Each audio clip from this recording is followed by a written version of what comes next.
Hello बच्चों, आज हम गणित का प्रश्नावली 1.3 शुरू करने जा रहे हैं। इसको शुरू करने से पहले हमने आपको पीछे कुछ बातें बताई हैं, हम उसको फिर से आपको बताना चाह रहे हैं। जैसे था परिमेय संख्या किसे कहते हैं, तो था उसमें p/q के रूप में लिखी जाने वाली समस्त संख्याओं को हम परिमेय संख्या कहते हैं। p/q के रूप में लिखी जाने वाली समस्त संख्याओं को हम परिमेय संख्या कहते हैं। और एक था अपरिमेय संख्या, p/q के रूप में जो संख्याएं नहीं लिखी जाती हैं उसे हम अपरिमेय संख्या कहते हैं। इतनी बात हमारी हो गई थी। फिर हम उसके देखेंगे दशमलव के प्रकार। दशमलव के दो प्रकार थे, एक शांत था, एक अशांत था। मतलब कि दशमलव संख्या रिपीट नहीं होता है उसे हम शांत कहते हैं। जो दशमलव संख्या रिपीट हो जाए, बार बार रिपीट होता है, उसे हम अशांत कहते हैं। हमारे कहने का मतलब कि अगर कोई एक संख्या का दूसरी संख्या में भाग देने पर अगर भाग पूरी तरह कट जाता है तो वह शांत दशमलव होता है। अगर एक संख्या का दूसरी संख्या में भाग देने पर अगर पूरी तरह न कट पाए, वो संख्या बार बार रिपीट करे, तो वहाँ आपका अशांत हो जाता है। उसे अनवसानी आवर्ती संख्या कहते हैं। जैसे प्रश्नावली 1.3 का पहला सवाल है, कुछ उसमें भिन्न दिया हुआ है। उसमें हमसे पूछ रहा है कि यह किस प्रकार का दशमलव है। तो इसमें सबसे पहले हम सब में भाग देंगे। भाग देने के बाद उसमें हम देखेंगे जो भाग पूरी तरह कट जाएगा वह शांत दशमलव होगा। जो भाग पूरी तरह नहीं कट पाता है वह आपका अनवसानी दशमलव होगा या अशांत दशमलव होगा। जैसे 36/100 है, तो हमने भाग दिया, यहाँ देखिए 100, 36 दशमलव बढ़ाया, फिर यहाँ पर 0, फिर 100 × 300, यहाँ 6 उतरा, 0 0, फिर 0, ये पूरी तरह कट गया।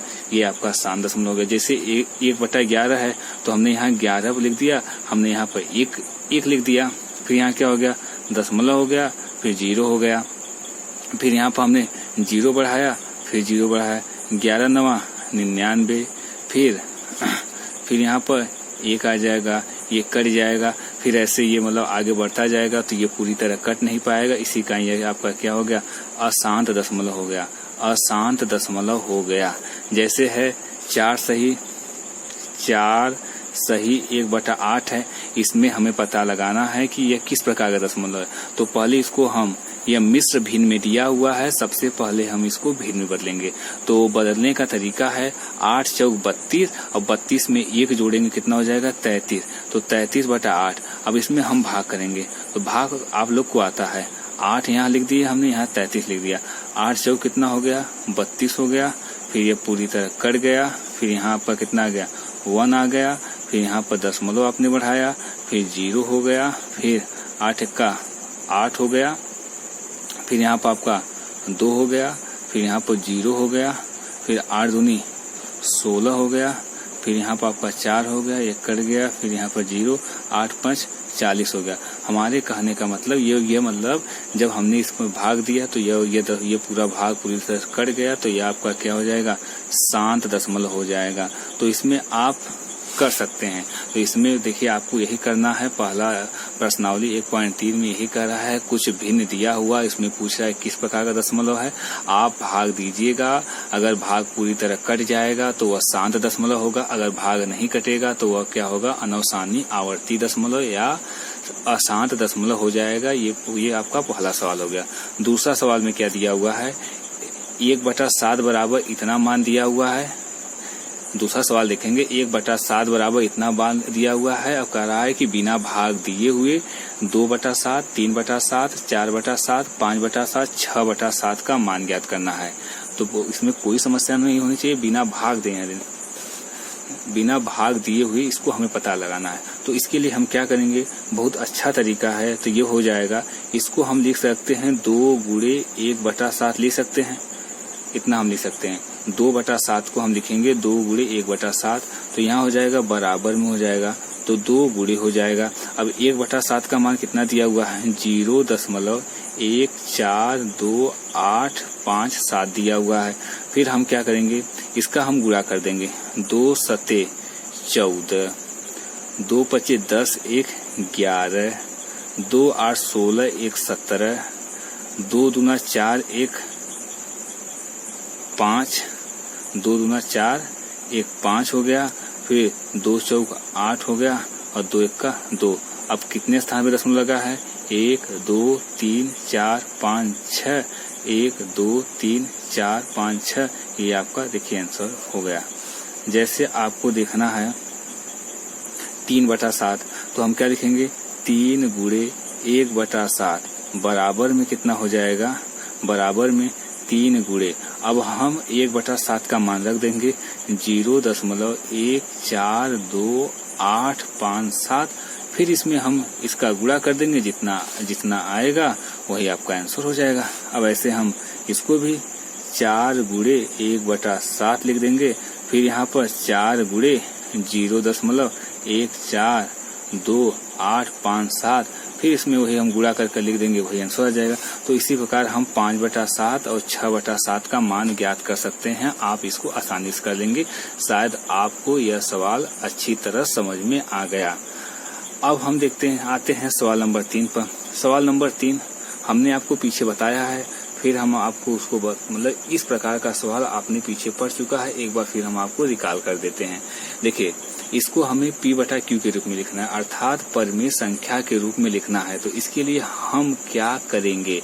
तो जितना दशमलव दिया हुआ है उतना बराबर x मान लेंगे। तो हम यहाँ लिखेंगे माना x बराबर 0.6 इतना। देखिए 6 के ऊपर बार का चिन्ह लगा हुआ है, इसका मतलब होता है कि यह मतलब 6 है, बार बार आपका रिपीट कर रहा है। अब इसमें देखिए एक ही संख्या बार बार रिपीट कर रहा है, इसी का इसमें हम मतलब इसको हम ऐसे भी लिख सकते हैं, x बराबर 0.666, मतलब ये देखिए ये हो गया, मतलब 6 जो आपका अंक है वो बार बार रिपीट कर रहा है। इसमें एक ही संख्या बार बार रिपीट कर रहा है, तो इसको में हम 10 का गुणा कर देंगे। तो हम इसमें 10 का गुणा कर देंगे।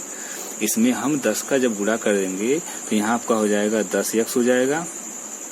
फिर आपका हो जाएगा यहाँ पर, जब यहाँ 10 का गुणा होगा तो यह दशमलव आपका यहाँ पर आ जाएगा, तो ये हो जाएगा 6.66, ये आपका इतना हो जाएगा। समीकरण नंबर 2 हो जाएगा। अब समीकरण 2 में से समीकरण 1 को हम घटा देंगे, तो यहाँ आपका हो जाएगा 10x हो जाएगा, -x हो जाएगा। अब इसको हमने आपको घटाना बता दिया था, जब इसमें हम घटाएंगे आ जाएगा आपका 6 आ जाएगा। इसको घटाने पे कितना आ जाएगा? 6 आ जाएगा। आप घटा सकते हैं। तो फिर यहाँ पर देखिए 10 में से 1 घटाएंगे तो यहाँ 9x हो जाएगा बटा 6 हो जाएगा। तो फिर यहाँ पर आपका हो जाएगा, यहाँ पर हो जाएगा x बराबर हो जाएगा 6/9 हो जाएगा, 3 दूना 6 हो जाएगा, 3 त्रिका 9 हो जाएगा। तो यहाँ हो जाएगा x बराबर हो जाएगा 2/3। बस यही से आंसर हो गया। अब देखिए यहाँ पर जैसे आप लोग यह क्वेश्चन ट्राई करिएगा, फिर जब नहीं आएगा तो हमें मतलब हमें कमेंट में कहिएगा, तो हम इसको आपको बता देंगे, लेकिन एक अपने से ट्राई करिएगा। अब देखिए हम आपको यही बता देते हैं, जैसे यही है, इसमें देखिए 001 है, तो मतलब 3 के ऊपर बार लगा है। इसका कहने का मतलब हुआ कि 001 बार बार रिपीट करेगा। कहने का मतलब देखिए यहाँ पर आपका हो जाएगा, इसको हम मान लेंगे x बराबर 0.001, फिर 001, ऐसे संख्या बार बार रिपीट करेगा। ठीक है, इसको हम समीकरण 1 मान लेते हैं। और इसी में ठीक है, फिर इसमें क्या करेंगे, हम 1000 का गुणा करेंगे, दोनों साइड 1000 का गुणा करेंगे। कहने का मतलब ये हो जाएगा 1000 हो जाएगा, x हो जाएगा, बराबर में हो जाएगा। फिर यहाँ पर देखिए 0.001 डॉट और इसी में हम क्या कर देंगे, 1000 का गुणा कर देंगे। ये देखिए 3 शून्य हो गया। तो क्या हो जाएगा 1000 x बराबर, जब यहाँ 3 शून्य है, जब इसमें हम 1000 का गुणा करेंगे तो यह दशमलव 3 स्थान पर खिसक जाएगा, 1 2 3। तो यह दशमलव कहाँ जाएगा, यहाँ आ जाएगा, ये आ जाएगा 0.001 हो जाएगा। ये इतना हो जाएगा। अब इसी में से हम घटाएंगे तो हमारा आ जाएगा, आपका आ जाएगा 1000 हुआ, इतना 1000। अब इतने में से हम इतना घटा देंगे, इतने में से ये समीकरण देखिए आपका 2 है, समीकरण 2 में से समीकरण 1 घटा देंगे तो 1000x माइनस में हो जाएगा क्या, आपका x हो जाएगा। इसमें से जब इतना घटाएंगे, आपको घटाने आता है तो क्या आ जाएगा, 1 आ जाएगा। इसमें से जब घटाएंगे 999, x बराबर 1 हो जाएगा। तो x बराबर हो जाएगा 1 बटा हो जाएगा 1 बटा 999, यही आपका आंसर होगा, यही आपका आंसर होगा। अब हम लोग आगे चलते हैं। इतनी बात आप लोगों को समझ में आ गई, इतनी बात आप लोग को समझ में आ गई। अब यहाँ देखिए सवाल नंबर 4 भी कह रहा है कि P/Q के रूप में लिखिए, P/Q के रूप में लिखिए। तो इसके लिए हम क्या करेंगे, इसके लिए फिर वही बात हम करेंगे, जितना दिया हुआ उतना यक्स बराबर कर लेंगे। यक्स बराबर 0.999 हो जाएगा। यही संख्या बार बार रिपीट कर रही, इसमें हम समीकरण 1 मान लेंगे। अब एक ही संख्या जब बार बार रिपीट कर रही है तो हमने आपको बताया है, तो इसमें कितनी का गुणा हो जाएगा, 10 का गुणा हो जाएगा, 10 का गुणा हो जाएगा। अब यह 10 का जब गुणा हो गया तो अब देखिए यहाँ पर हो जाएगा, ये हो जाएगा 10 यक्स हो जाएगा, बराबर में हो जाएगा। जब हम इसमें 10 का गुणा करेंगे तो दशमलव आपका यहाँ पर खिसक जाएगा, हो जाएगा 9.999, ये इतना हो जाएगा समीकरण 2। अब यहाँ हम लिखेंगे समीकरण 2 में से समीकरण 1 घटाने पर, तो ये आपका हो जाएगा 10x, माइनस में x हो जाएगा। अभी जब इसमें से हम घटाएंगे, आपको घटाना आता है, दशमलव को घटाना आसानी से घटा सकते हैं, तो यहाँ आपका आ जाएगा, आपका आ जाएगा 9 आ जाएगा। यहाँ आपका कितना आ जाएगा, देखिए